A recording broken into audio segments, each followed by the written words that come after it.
तर मंडळी आता आपण चाललो आहोत आंबे आणायला, रायवळे आंबे रानामध्ये. आता उमराच्या माळावरती आपण आहोत. उमराचा माळ. इथे आपण लहानपणी गुरे चरवायला यायचो, आठवते तुला? हो. मला नाही आठवणार कारण की मी कुठे येतो तुमच्यासोबत.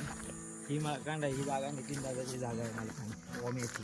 हां, इथं वाडा कुठं होता जवळ? इथं वाडे नाही, वाडे आपले त्या साईडला वरती होते सगळे. ना इथे इथे होते म्हणतात वाडे. इथं या टपोण्यावर. पण ते एकदा मी आलो होतो ना, हां इथं जाताना कधी पण इथं देवाच्या पाय पडून जायचं. हां. एकदा आंब्यावरनं पडता पडता वाचलं होतं. इथे एक दगड आहे, म्हणजे आपण असं जंगलात देव जिथे म्हणतो ना, हां तिथे एक देव बांधलेला आहे इथं. हां. त्याला नेहमी इथून ह्या रस्त्यातून जाताना इथे पाय पडतो. हम्म. आपल्यावरती लागतो.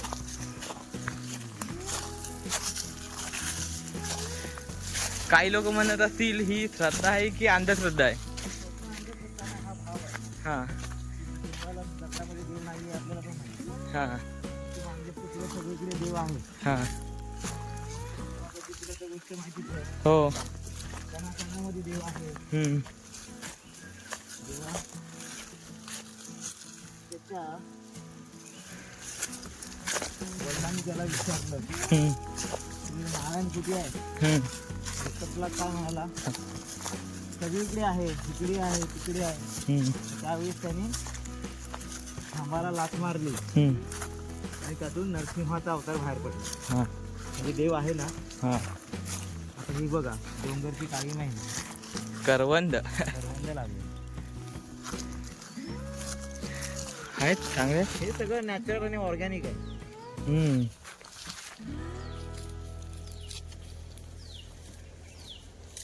तर ह्याच गोष्टी आपण मुंबईच्या शहराकडे ठिकाणी आल्यामुळे आपण ह्या गोष्टी विकत घेऊ शकतो. हम्म. पण गावाला तुम्ही आलात तरी असं सहजपणे तुम्हाला उपलब्ध होता काही. हीच करवंद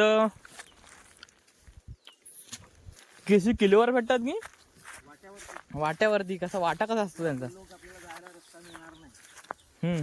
आपल्याला रस्ता शोधावा लागेल. हां. पहिला जुना रस्ता हा इथून होता. तो आता पूर्ण तो रस्ता वैवाट नसल्यामुळे हम्म. आणि गुरं नसल्यामुळे, मेन म्हणजे गुरं, जंगलामध्ये पहिली आपली गुरं घेऊन यायचो, त्यामुळे त्या पायवाटा कसा मळला जायचा. हां त्या मळल्यामुळे त्या पायवाटा आपल्या सगळ्यांना स्वच्छ दिसायच्या, कारण गुरं वगैरे तिथून चालायची. हम्म. तर लोकांना पण ते येण्या जाण्यासाठी सोयीस्कर चांगले असायचे रस्ते. हां. आता ह्या सगळ्या वाटा दिस. काय आपण बंद केल्यामुळे हम्म. काटेरी करणे, गवळ तोडणे, रान साफ करणे, या सगळ्या गोष्टी तिथल्या तिथे थांबल्या गेल्या. त्यामुळे छोटी छोटी झोपड जंगलामध्ये हम्म. खूप प्रमाणात आले. आणि त्यामुळे रस्ता तुम्हाला आता त्याला जुना जो रस्ता तुमच्या पायवाट दिसतो, हम्म. ती पायवाट तुम्हाला पण इथे तर दिसत नाही आहे तुम्हाला पण. हां. आपण कसा वगैरे म्हणजे जुना त्या अंदाजाने रस्ता करत होता पुढे चाललो. गरजा माझी आई म्हणायची की पहिली सगळी जण शेतं करायची, सगळी गावालाच असायची ना. त्या टायमाला हा हिरला गवत पातळी सगळं न्यायचं शेतावर इथले. हा पातळी गवत बगीच्या गवताच्या वासाच्या माळावरती तुमची जागा जी आहे हां तिथे ओरडी आम्ही काढायचो. हां ती आजी हां रेशमाला काकू, हां तिने पण आता किती 80 वर्ष झाली संसार करते, हां. अजून पण शेतामध्ये राखते. हो म्हणून ती फिट आहे. हो शारीरिक दृष्ट्या फिट राहण्यासाठी तुम्हाला शरीराची हालचाल केलीच पाहिजे. हो हो जुनी लोकं मग अजून ठणठणीत आहेत. हो आपले पाय दुखतात. हो. त्या टायमाला जंगलातून त्या वरडी काढलेल्या तो कमळ हां. पाचही एकराला त्याच्या दारगा वगैरे ती बघ कमी दिसतील आता. हो डालगी उलगी आता दिसतच नाही कोण. हा गरेदा आता कोकणातली माणसं शेती करत नाही आहेत, ह्या मागचं कारण काय आहे?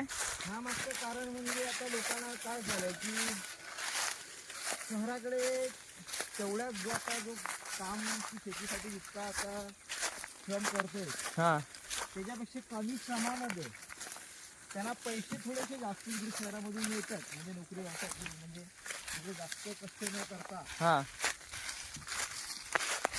त्यामध्ये पैसे तिकडे उपलब्ध आहे. हम्म. आता पहिल्या ठीक टायमाला कसं होतं की प्रत्येक घरामध्ये 6-7 मुलं होती हा आणि सगळेजण शेती व्यवसायच करत होती. हा म्हणजे शेती व्यवसाय म्हणजे आपण शेतीची गुरुजी ती कशी म्हणजे व्यावसायिक दृष्ट्या शेती नव्हती, म्हणजे पारंपरिक शेती होती. हा पारंपरिक शेती. आपल्याला फक्त वर्षभराचं धान्य जे आहे हा ते धान्य उपलब्ध करून देईल. हा धान्याच्या पिकाला तुम्ही कधी वर्षभरासाठी पडणार नाही कधी. हा बाकी जो जिन्नस आहे तो तुम्हाला आपल्याला दुकानातून आणावाच लागायचा. हा आणि लोक सगळ्यांच्या काळामध्ये डाळे पण असायचे. डाले डाले म्हणजे काय?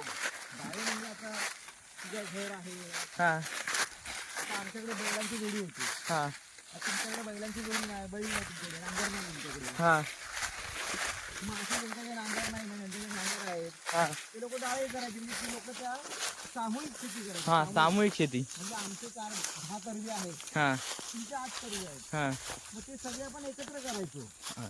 ते तरवी जो लावण्यापासून- ज्या हा त्या आठ त्या एकूण मिळून ज्या तरव्यामध्ये काय उत्पादन व्हायचं ते वाटून घ्यायचं. नाही नाही ते उत्पन्न कसं वाटून नका सर्वात तुझा मिळेल. हा पण तुझ्या त्या सर्व्यामध्ये काम करण्याची राबण्याची तुला बाहेरून माणसं बोलवावी लागायची नाही हा काम करायला. हा आणि तुझ्याकडे डाळा असल्यामुळे हा तुझ्या घरातली 7 माणसं, तुझ्या घरातली 8 माणसं हा म्हणजे सगळी एकत्र येऊन एका शेतात राबायची. एका शेतात राबायची. असं प्रत्येकाचा शेत प्रत्येक कव्हर करायचा.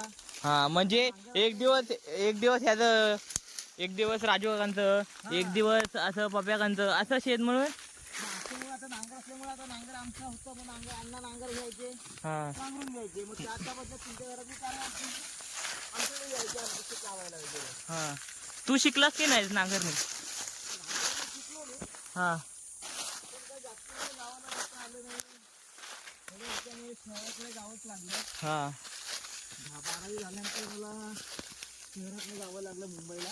हम्म मग मुंबईला जाऊन तिकडे गावी शेतीकडे पण येणं म्हणजे पावसाळ्यात 1-2 गाडी कधी यायची. हा नांगर असं धरता येतो, पण असं त्याच्यामध्ये काय तो आपण एकदम निपुण आहोत असं काही नाही. हा म्हणजे करायचं म्हटलं ते नांगर आपण धरू शकतो, करू शकतो. हा पण आता नांगरणी ही एकदम पारंपरिक पद्धत आहे, हा म्हणजे प्रदूषण मुक्त.